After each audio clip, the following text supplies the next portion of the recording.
2 hari jelang pemungutan suara, Bawaslu mencatat ada 347 pelanggaran. Ketua Bawaslu Rahmat Bagja juga menyebut ada 7 indikator TPS rawan yang paling banyak terjadi, yakni lokasi yang rawan bencana dan dekat dengan lokasi pemenangan paslon.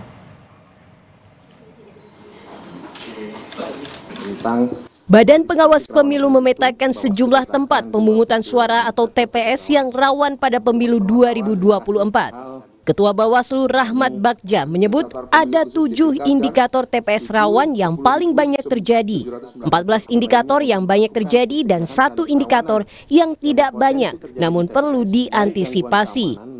TPS rawan diantaranya lokasi yang rawan bencana dan dekat dengan lokasi pemenangan paslon. Pengambilan data TPS dilakukan pada 3 hingga 8 Februari 2024. Hasilnya terdapat 7 indikator TPS rawan yang paling banyak terjadi, 14 indikator yang banyak terjadi, dan 1 indikator yang tidak banyak terjadi namun tetap perlu diantisipasi. Pemetaan kerawanan tersebut dilakukan terhadap 7 variabel dan 22 indikator, diambil dari sedikitnya 36.136 kelurahan atau desa di 33 provinsi, kecuali DOB, Papua dan Maluku Utara yang melaporkan kerawanan TPS di wilayahnya. Pengambilan data TPS rawan dilakukan selama 6 hari pada 3 sampai 8 Februari 2020. Selama masa tenang, Bawaslu DKI Jakarta juga menggelar patroli pengawasan praktik politik uang. Sebanyak 836 personel panitia pengawas kecamatan hingga pengawas TPS dikerahkan untuk mengawasi aktivitas kampanye partai politik ataupun calon anggota legislatif di masa tenang. Selain pengawasan langsung di lapangan, Bawaslu DKI Jakarta juga menggelar patroli siber untuk mengawasi aktivitas kampanye melalui media sosial. Oke, Mas Rangga, ini menarik ketika mayoritas responden dari Litbang Kompas melihat etika politik itu penting. Tapi apa ada penjelasan secara detail mengapa mereka melihat etika politik itu penting dijaga selama pemilu ini berlangsung?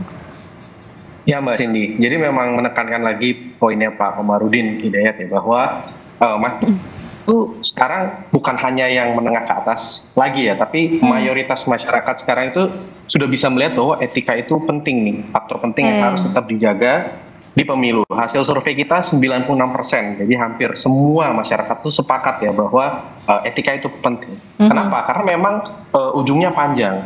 Misalnya etika ini kemudian juga berhubungan dengan kira-kira nanti pemilu itu berjalan adil. Ketika misalnya tidak etis, nah mayoritas dari responden kita juga melihat bahwa nanti pemilu itu bisa jadi tidak adil gitu, berjalan dengan tidak fair. Mengantisipasi kecurangan di masa tenang dan etika politik menjadi penting untuk dijaga. Peneliti Litbang Kompas Rangga Eka Sakti menyebut mayoritas masyarakat menilai pentingnya menjaga etika politik dalam pemilu karena menjadi gambaran apakah pemilu adil atau tidak. Di pengawasan masa tenang, targetnya memastikan supaya di Jakarta tidak ada politik uang, gitulah.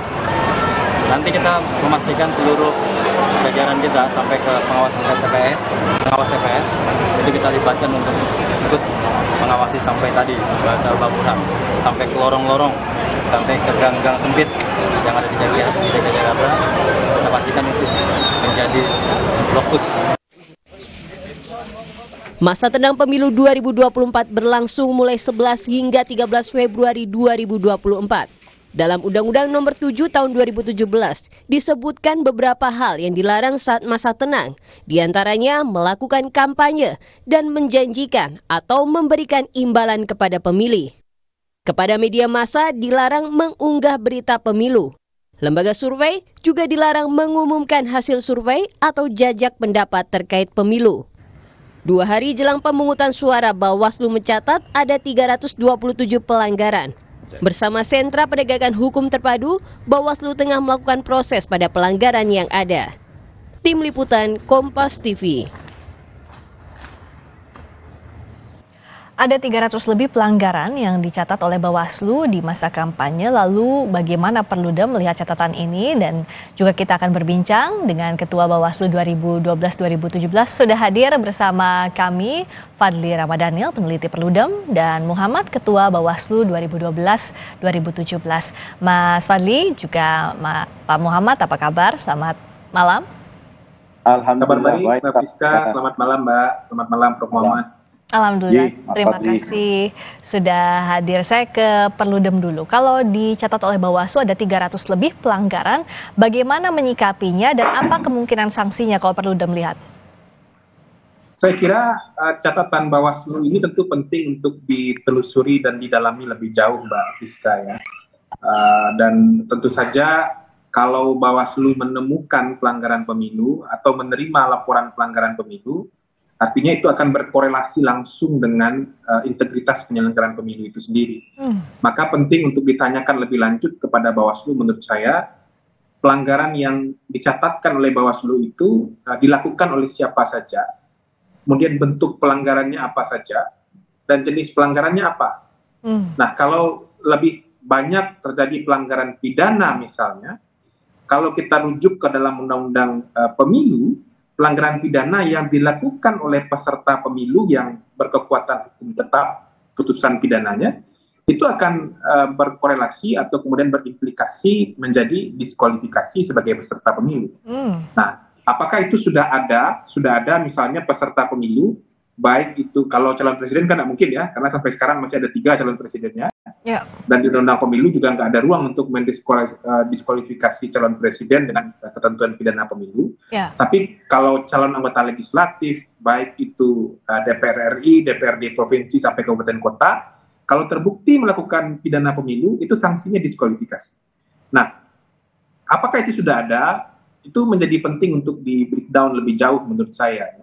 Karena informasi seperti ini penting juga bagi pemilih untuk menilai calon yang akan dipilihnya pada 14 Februari hari Rabu nanti.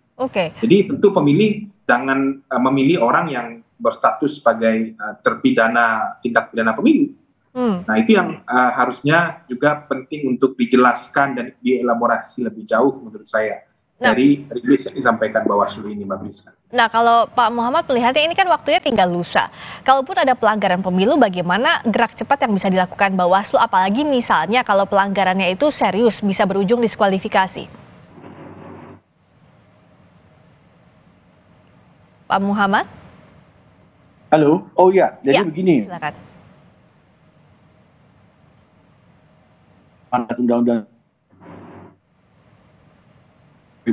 yang pertama adalah pengawasan pasif, adalah laporan masyarakat, dan temuan yang produknya adalah pengawasan aktif. Nah,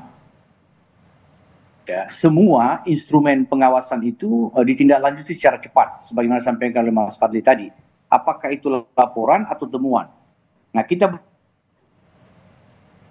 itu lebih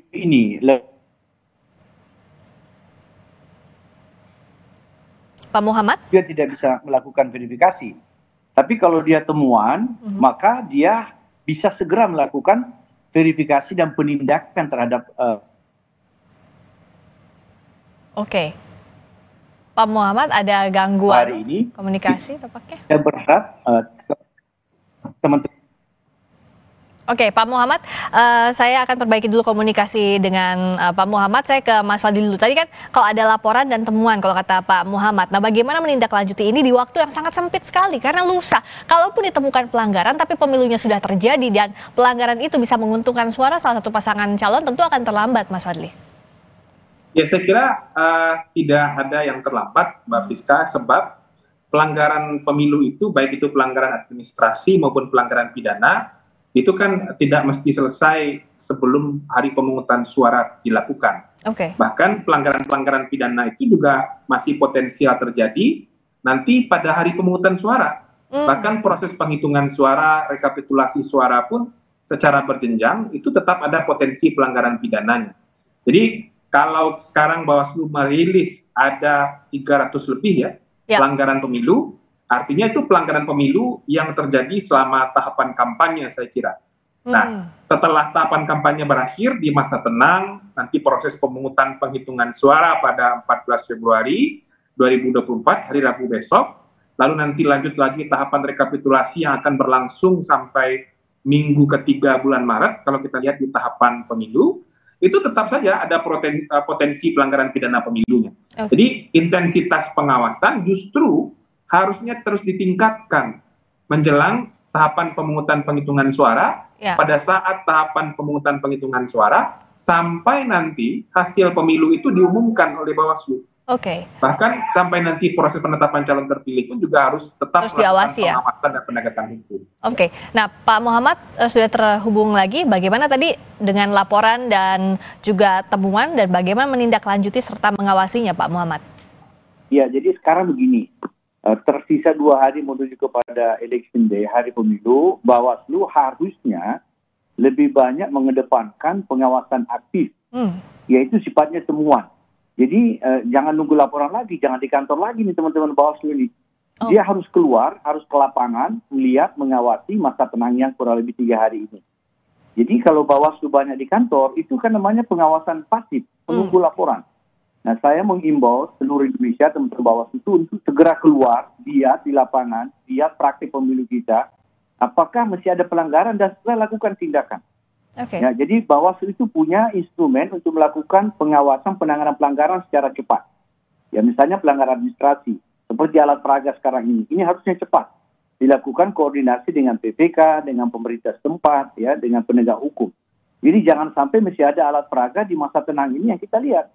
Ya, di dekat rumah saya saja masih ada alat peraga tuh. Jadi berarti ini catatan bagi Bawaslu. Ya, dia segera harus mengkoordinasikan supaya benar-benar tidak ada segala bentuk kampanye di masa tenang ini. Tidak bisa lagi ada kampanye di masa tenang ini. Oke, jadi harus menjemput bola sekarang Bawaslu ya Pak Muhammad artinya? Harus. Dia harus melakukan pengawasan aktif. Masuk ke lorong-lorong, masuk ke gang-gang, lihat di jalan-jalan alat peraga itu. Tertibkan semua. Karena masyarakat tahunya yang bertugas untuk melakukan pengawasan terhadap alat peraga yang melanggar adalah Bawaslu. Ya. Tapi Bawaslu berkoordinasi dengan KPU, pemerintah setempat, dan penegak hukum. Oke, kalau tidak ada kata terlambat, Mas Fadli, apa yang bisa dilakukan Bawaslu? Ada real action-nya, bukan hanya mengawasi, tapi juga ada penindakan jikalau ditemukan pelanggaran. Ya, Bawaslu pasti sudah punya peta aktor, kerawanan di masing-masing wilayah. Dan tentu koordinasi dengan pemantau pemilu, koordinasi dengan stakeholders perlu dilakukan.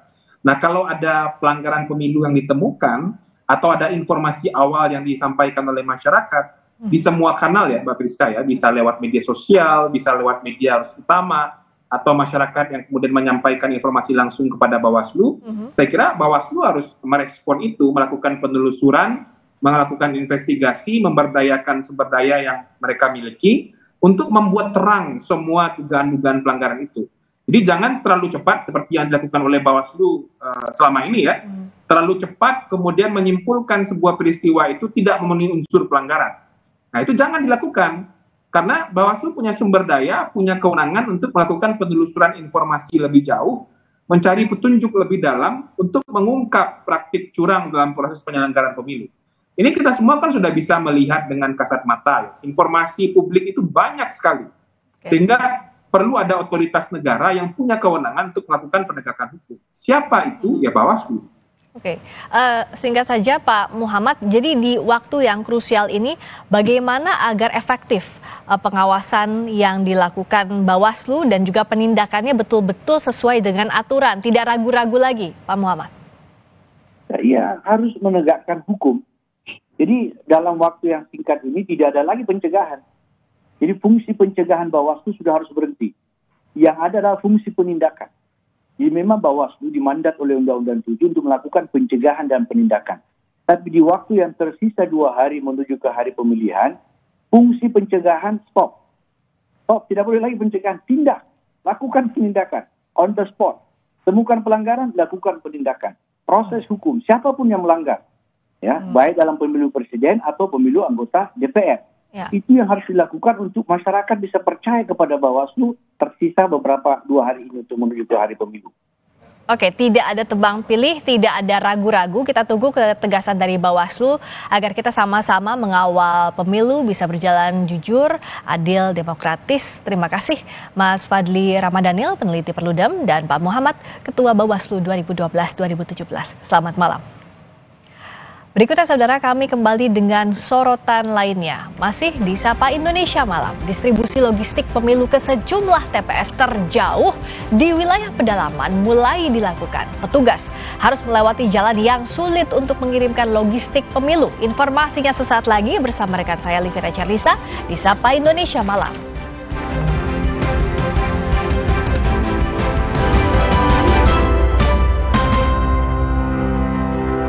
Masa depan kita, bangsa, dan negara bergantung pada pilihan Anda. Saatnya Anda memilih pemimpin yang tepat. Jadi pastikan pilihlah pemimpin terbaik. Gunakan hak pilih Anda. Kami kawal perkembangan informasi seputar pemilu. 1 putaran, 2 putaran. Ikuti hitung cepat 48 jam non-stop di Kompas TV, Rumah Pemilu, Teman Pemilu.